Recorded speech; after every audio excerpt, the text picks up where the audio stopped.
القس بطرس حليم معايا؟ تحت امرك حبيبي. كان في نص بس في سفر التكوين في الاصحاح الاول بيقول نعمل الانسان على صورتنا، انا ما كنتش فاهمه بس. بعد اذنك مين انت بعد ابو اياد يا فندم مع حضرتك.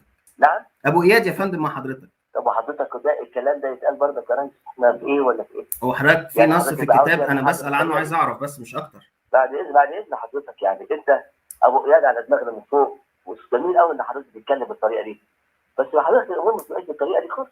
امال بتبقى ازاي يا انا فندم؟ اعرفه كده يعني انا اللي اعرفه كده طب يا فندم هو الرقم بتاع حضرتك محطوط على موقع الدليل القبطي ان حضرتك من المتكلمين، فانا بتصل اسال.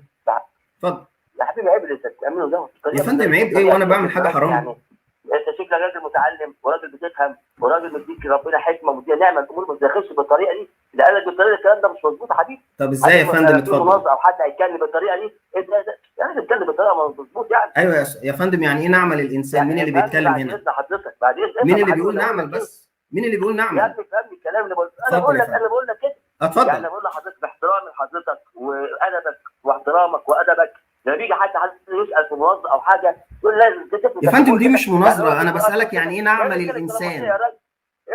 نعمل الانسان يا فندم. كونوا مستعدين دائما لمجاوبه كل من يسالكم عن سبب الرجاء الذي فيكم يا فندم. قفل السكه، يعني مجرد سؤال بقول يعني ايه نعمل بس؟ نعمل والله يا جماعه سؤال بسيط.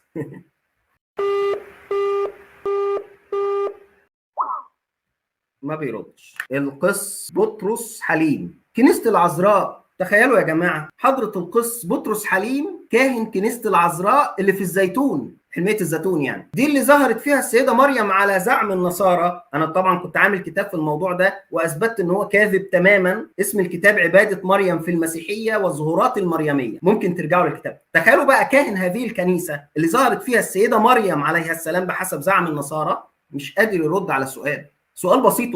والله فعلا انا سؤال بسيط جدا.